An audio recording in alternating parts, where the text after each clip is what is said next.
দিদির সংসার বাঁচাতে স্বস্তিকের হাত থেকে সিঁদুর পড়ছে গীতা। সম্পূর্ণ জানতে ভিডিওটিতে একটি লাইক করে প্রথম থেকেই দেখতে থাকো। গল্পের শুরুতেই দেখা যায় যে কৃপান সবটা শুনছে ফোনে। তাকে ফোন করে বলা হয় যেমনটা বলেছিলে ঠিক তেমনটাই হচ্ছে। কৃপান তখন বলে ভালো করে ভিডিওটা করে রাখ, যাতে কখনো এটা প্রমাণ করতে না পারে গীতা যে আমি পদ্মকে তুলে নিয়ে গিয়ে বিয়ে করেছি। মনে থাকবে তো? তখনই সে বলে হ্যাঁ হ্যাঁ মনে থাকবে, আমি সব কিছু করে রাখছি।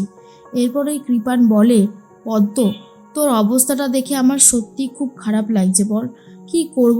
তুই যেভাবে আমার নামে অভিযোগ টভিযোগ করেছিস, তাতে এই উপায়টা ছাড়া তো আমার কাছে আর কোনো উপায় ছিল না, বিশ্বাস কর।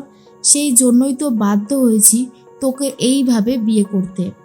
এর মধ্যেই পদ্ম তখন ভাবে সব কিছু আদৌ ঠিক হচ্ছে তো, কেমন যেন একটু গন্ডগোল লাগছে। এর মধ্যেই পঙ্কজবাবুকে ফোন করেছে ভজন। পঙ্কজবাবু বলে কি ব্যাপার ভজন মিত্তির, হঠাৎ করে আমাকে ফোন করলে যে? তখনই ভজন বলে ফোনটা করেছি আমি, কিন্তু আপনার সাথে কথা বলবে স্বয়ং অগ্নিজিৎ মুখার্জি। এরপরে অগ্নিজিৎ মুখার্জি ফোনটা নিয়ে বলে পঙ্কজবাবু, আমি অ্যাডভোকেট মুখার্জি বলছি, নিশ্চয়ই চিনতে পারছেন। পঙ্কজবাবু বলে আপনাকে এত সহজে ভুলি কি করে? আপনাকে কি এত সহজে ভোলা যায়? তা কি হয়েছে বলে ফেলুন তো। তখনই অগ্নিজিৎ মুখার্জি বলে আমার ছেলের বিয়ে আর কিছুক্ষণের মধ্যেই শুরু হয়ে যাবে, অনেক হই হুল্লোড় হবে। আপনি দয়া করে যদি আপনার সমস্ত কলিগদেরকে নিয়ে এখানে আসেন তাহলে খুব ভালো লাগবে, এই আর কি। আর তখনই বলতে থাকে পঙ্কজবাবু কি বলছেন বলুন তো, আমি তো আপনার কথা কিছুই বুঝতে পারছি না। আর তখনই অগ্নিজিৎ মুখার্জি বলে এ বাবা, আপনি বুঝতে পারছেন না? আমি এটাই বলছি যে আজ তো আমার ছোট ছেলের বিয়ে, আর আপনার প্রিয় অগ্নিকন্যা গীতা এলএলবিরও বিয়ে আমার বাড়িতেই হবে। তাই আপনি, তারপর ঢালিবাবু, আপনার যত কনস্টেবল আছে, যত যত থানায় যারা যারা আছে, সবাইকে নিয়ে দয়া করে আমাদের বাড়িতে চলে আসুন।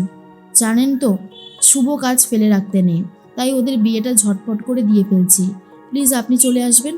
পঙ্কজবাবু বলে হ্যাঁ হ্যাঁ নিশ্চয়ই, নিশ্চয়ই যাব, কেন যাব না বলুন তো? আপনি নিজে থেকে নেমন্তন্ন করেছেন আর আমি যাব না, সেটা তো হতেই পারে না। এরপরেই ফোনটা কেটে দেয়। আর অন্যদিকে পঙ্কজবাবু ঢালিকে ডেকে বলে আজকে থানার সব্বার নেমন্তন্ন মিস্টার মুখার্জির বাড়িতে। কেন উনি এরকম করলো বুঝতে পারছি না, কিছু তো একটা গন্ডগোল আছে। ওনাকে কি আর এত সহজে ভরসা বিশ্বাস করা যায়? যতই হোক নামটা ওনার অগ্নিজিৎ মুখার্জি, ভুলি কি করে? তখনই ঢালি বলে স্যার আপনি যাবেন তো নাকি? তখনই স্যার বলে হ্যাঁ যাবো তো অবশ্যই, ওখানে তো আবার অগ্নিকন্যাও আছে। কি যে হবে, বিয়েটা কোনো একটা রহস্য মনে হচ্ছে, এখানে অনেক কিছুই হতে চলেছে। অন্যদিকে প্রলয়জিৎ এসে বলে দাদা, দাদা তুমি এখনও রেডি হওনি?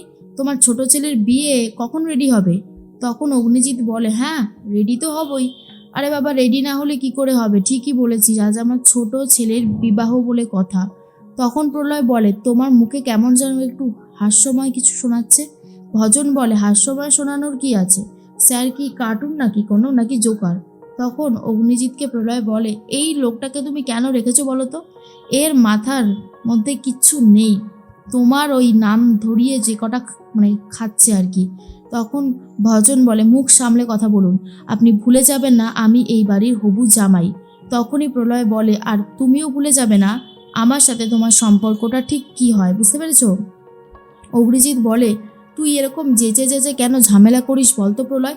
আমি না এই কথাগুলো বুঝতে পারি না যে তুই কেন এরকম যেচে যেচে ঝামেলা করতে এসেছিস, কি চাইছিসটা কি তুই? প্রলয় তখন বলে দাদা শুধরে যাও না, সব কিছু বদলে কি একটা ভালো মানুষে পরিণত হও না, কেন এরকম করো সব কিছুতে? কেন বুঝতে পারো না গরিব মানুষগুলোর তোমাকে খুব দরকার, যারা বিচার পায় না, যাদের বিচার হচ্ছে না, এই সব কিছুর পেছনে যদি আজকে তুমি থাকতে না তাহলে অনেক বেশি ভালো হতো, এই কথাটা জেনে রাখো।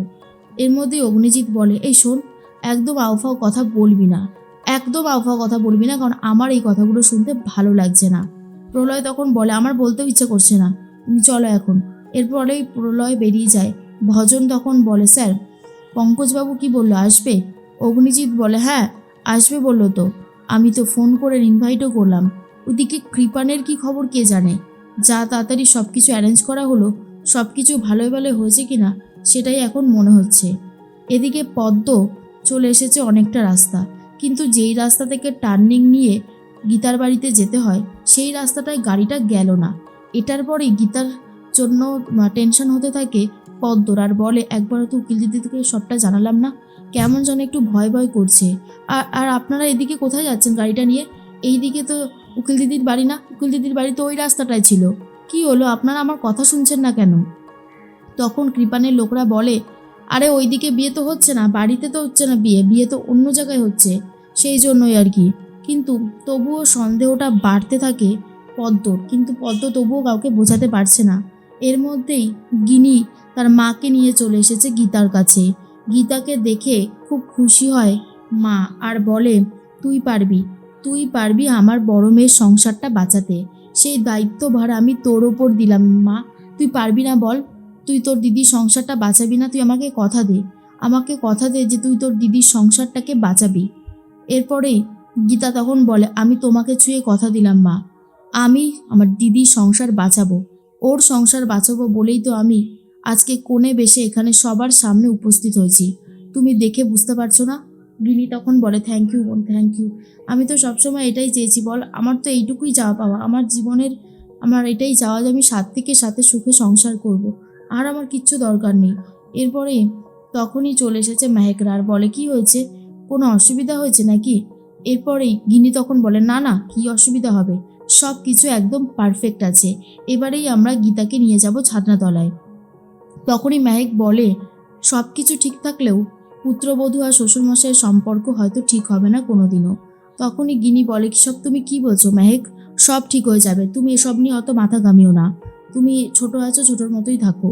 অন্যদিকে সাত্বিক চলে এসেছে পিঁড়ি নিয়ে, আর বলে, নাও পিঁড়িতে বসে পড়ো, আমি জানি শুভদৃষ্টি হবে না, হবে না মালা বদল, হবে না সিঁদুর দান।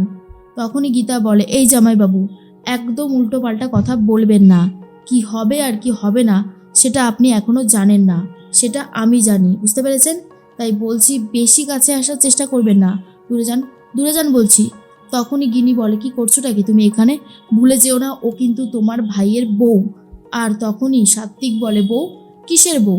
ওদের মধ্যে কোনো বৈবাহিক সম্পর্কই নেই, ওদের বিয়েটাই তো হয়নি। তখন গিনি বলে, ধরে নিলাম হয়নি, কিন্তু আজ তো হবে, তাহলে তাহলে তুমি কি বলবে বলো? তখন সাত্বিক বলে, আগে হোক তারপর বাকিটা বলবো, জানি তো হবে না, তাই জোর দিয়ে বলতে পারছি এই বিয়েটা কোনোভাবেই হবে না, বুঝতে পেরেছো তুমি? তখনই গিনি বলে, হবে, এই বিয়েটা হবে, গীতা যখন কথা দিয়েছে তো এই বিয়েটা গীতা করবেই।